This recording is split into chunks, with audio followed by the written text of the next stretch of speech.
All right, let's dive right in. We are living through a massive technological shift happening right now, right in front of our eyes. In this explainer, we're going to demystify the absolutely unprecedented velocity of generative AI and break down the massive societal impacts arriving at our doorsteps. We're basing all of this directly on the latest research. This isn't science fiction anymore. This is our current reality, and understanding it is absolutely crucial for the next decade. So here is our roadmap for today. 1. The catalyst and velocity. 2. Opportunities.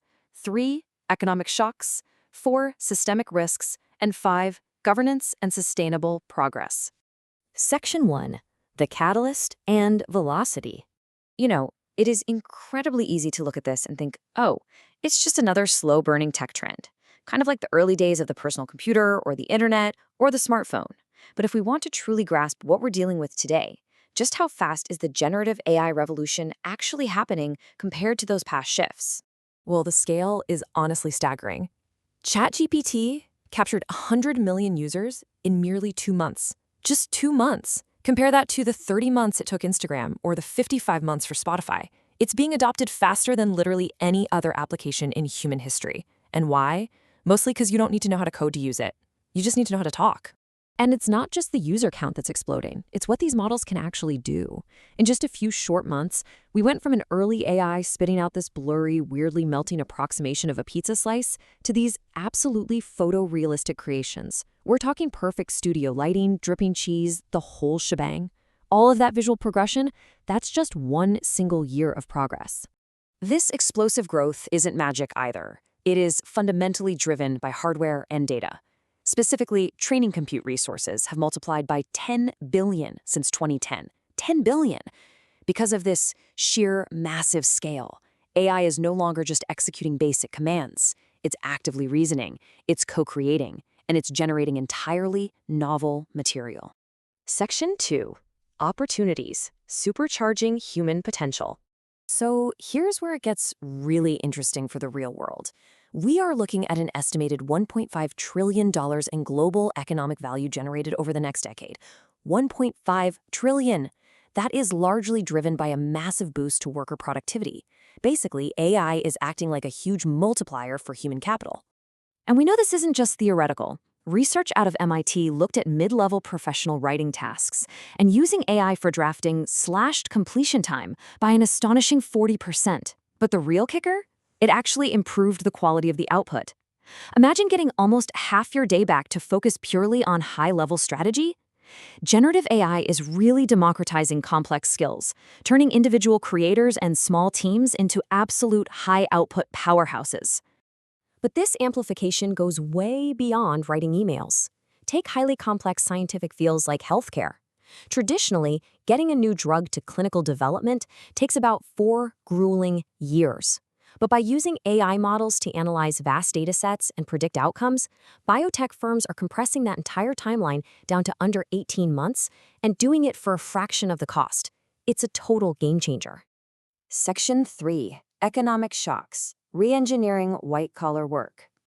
Now, these massive productivity boosts do bring some serious economic shocks. Unlike previous industrial revolutions that basically automated physical manual labor, tractors replacing farmhands or robotic arms taking over an assembly line, generative AI targets knowledge workers first. It literally turns the traditional model of automation completely on its head. The data on this is pretty sobering. Research by OpenAI estimates that roughly 19% of the U.S. workforce could see at least half of their daily tasks fundamentally transformed or automated by these models.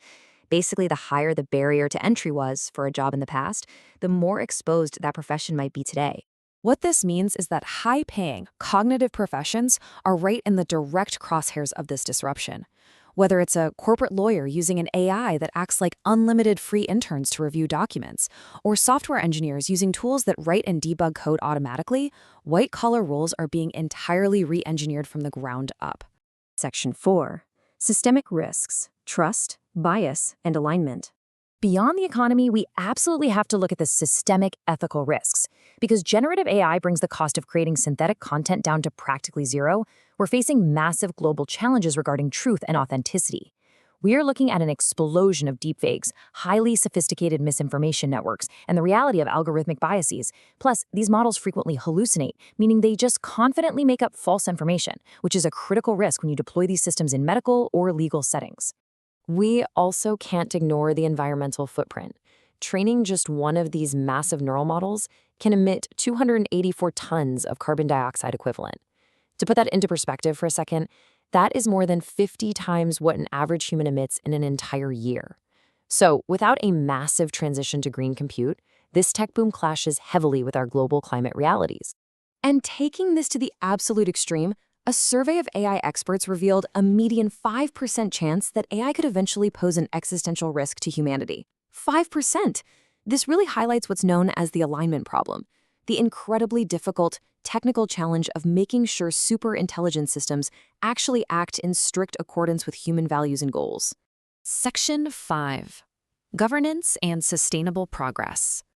Because of these profound shocks and risks, the core takeaway from this explainer really boils down to a simple formula.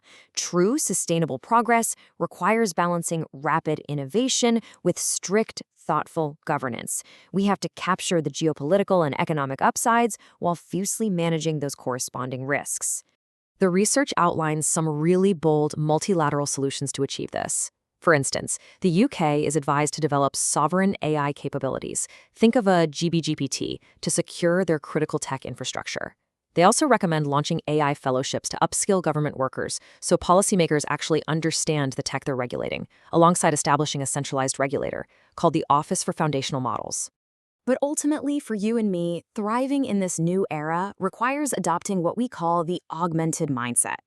This is the understanding that human agency has to remain firmly at the steering wheel. AI isn't going to just replace human creativity and strategy out of nowhere. Rather, it's going to wildly elevate the people who know how to direct it and work seamlessly alongside it. So, I want to leave you with this final thought to consider. How are you going to adapt your own skills? Are you going to watch from the sidelines and let AI replace your creativity? Or will you engage with this technology to direct it responsibly and elevate your potential? Thank you so much for joining me for this explainer, and I really encourage you to reflect on how that augmented mindset can reshape your own future.